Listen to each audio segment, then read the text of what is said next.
केंद्र सरकार के एक फैसले से बिहार में राहुल और तेजस्वी चित हो गए हैं। जिस तरीके से जातीय गणना को बिहार में तर्जुब दिया गया है और विधानसभा चुनाव से ठीक पहले यह फैसला लेना, कहीं ना कहीं कहा जा रहा है कि पीएम मोदी का बिहार विधानसभा चुनाव को लेकर यह मास्टर स्ट्रोक है। तो वहीं जदयू के विजय चौधरी ने साफ तौर से कह दिया राहुल गांधी को लेकर कि जब भी वो कुछ भी बोलते हैं तो उनकी पार्टी को तो खुद फजीहत होती है, उसे झेलना पड़ता है। जातीय जनगणना पर राहुल गांधी क्या कुछ कहेंगे वो तो वक्त की बात है, लेकिन जिस तरीके से सीएम नीतीश कुमार का एक ऐतिहासिक कदम भी ये माना जा रहा है, क्योंकि जब तक एनडीए की सरकार बिहार में थी, जाति आधारित गणना की चर्चाएं हो रही थी और क्रेडिट लेने की जहां तक बात हो रही है, उस पर राहुल गांधी पर जोरदार हमला बोलते हुए क्या कुछ कर रहे हैं विजय चौधरी जैसे अध्यक्ष जी और हमारे पार्टी के सभी वरिष्ठ साथी नेतागण और मीडिया के साथियों, जैसा कि हमारे अध्यक्ष जी ने बताया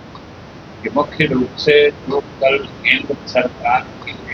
राजनीतिक मांगों की समिति ने फैसला लिया है कि देश की अगली जनगणना जाति आधारित कराई जाएगी, यानी जो अगली जनगणना होगी उसमें जातियों की भी अलग से गणना की जाएगी। उसके बारे में हम समझते हैं कि राज्य सरकार की तरफ से, मुख्यमंत्री की तरफ से और हमारे पार्टी के साथियों की तरफ से और लगभग सभी दलों ने उसका स्वागत भी किया है। और आज भी आपके सामने हमारे अध्यक्ष जी ने पूरे पार्टी की तरफ से और सरकार की तरफ से तो मुख्यमंत्री जी ने पहले ही इसका स्वागत किया है और प्रधानमंत्री जी को धन्यवाद। आज हम मुख्य रूप से बात करेंगे कि जब केंद्र सरकार ने अपनी इच्छा जाहिर कर दी है या कल अपना फैसला सुना दिया कि अगली जनगणना जाति आधारित हो, तब जो विपक्षी पार्टियां, चाहे कांग्रेस हो या राजद हो या अन्य कोई दल, ये जो जबरदस्ती श्रेय लेने का पाखंड कर रहे हैं, हम उसके बारे में आपसे बात करना चाहते हैं। और जब आप पूरे घटनाक्रम पर गौर करिए तब आपको सारी स्थिति स्पष्ट हो जाए कि इसमें इनकी क्या भूमिका है। इनकी भूमिका इतने तक सीमित रही है कि जब मुख्यमंत्री नीतीश कुमार जी ने इस दिशा में पहल की तो वो भी साथ में लग गए। हम ऐसा भी नहीं कहते हैं कि कोई वो विरोध करे, लेकिन किसी चीज को समर्थन देना और किसी चीज की शुरुआत करना या नेतृत्व करना, इसमें बहुत आसमान जमीन का फर्क होता है। और ये पूरे घटनाक्रम पर आप देखिए कि बिहार जो 2021 में ही जनगणना होने वाली है, जो अभी तक संयोग से दुर्योग से नहीं हो पाई है, बीच में कोरोना का प्रकोप हुआ, उसके कारण अभी तक वो विलंबित चल रहा है। उसी समय जब जनगणना होने वाली 2019-20 में सबसे पहले देश में नीतीश कुमार जी के नेतृत्व में बिहार की तरफ से ये आवाज गई कि 21 वाली जनगणना जाति आधारित हो। और सहयोग से पार्टी ने हमें, यानी नेता ने हमें उस समय बिहार विधानसभा के अध्यक्ष के रूप में काम करने का मौका दिया था। इसलिए मेरी अध्यक्षता में बिहार विधानसभा ने 2019 और 20 मुख्यमंत्री जी के इस प्रस्ताव को सर्वसम्मति से पास किया और केंद्र सरकार से अनुरोध किया 2019 और 20। और हम जब डेट बता रहे हैं, घटना का सीक्वेंस बता रहे हैं, तो हमेशा याद रखिए उसका भी अलग महत्व और तात्पर्य। और 19 और 20 कहने का मतलब है कि दोनों समय में बिहार में एनडीए की हुकूमत, नीतीश कुमार के नेतृत्व में एनडीए की सरकार जब पहली बार विधानसभा में इस बात पर सर्वसम्मति से प्रस्ताव पारित हुआ, उसके बाद फिर अगले कदम के रूप में 2021 में सर्वदलीय प्रतिनिधिमंडल प्रधानमंत्री से भी मिला। उस समय भी एनडीए की सरकार और सभी दलों के नेता, संयोग से उसमें भी मैं एक था, हम लोग गए थे और प्रधानमंत्री से मिले और प्रधानमंत्री के तरफ से सिर्फ इतना संदेश आया था कि भाई अभी तो जो उस समय तक 21 जनगणना के बारे में पद्धति या प्रक्रिया चल रही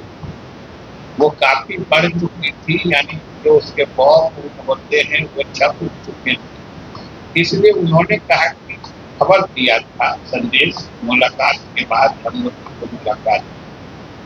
जो उसमें बात आगे बढ़ गई है। हम इसमें देखते हैं कि अब इस स्तर पर क्या किया जा सकता है और राज्य सरकार चाहे तो अपने स्तर से कर सकती। उस आधार पर मुख्यमंत्री जी के पहल पर जो हुआ, राज्य ने अपने संसाधनों पर जाति आधारित गणना कराने का फैसला किया। साथ ही उसमें हर परिवार, हर व्यक्ति के आर्थिक स्थिति का भी अध्ययन का समावेश किया और उन सब पर ये भी डेट याद रखिए कि जून 2022 में पहली दफा मंत्रिपरिषद की बैठक में निर्णय हुआ कि बिहार में जाति आधारित गणना कराई जाए और वो तिथि भी इसलिए महत्वपूर्ण है कि उस समय भी बिहार में एनडीए की हुकूमत जून 2022 और ये सरकार में आए थे हम लोगों के साथ अगस्त 10 अगस्त को वो सरकार बनी। इसलिए कोई फैसला, कोई मामला ऐसा नहीं था जो इनकी पहल या इनके जोर लगाने से हुआ था।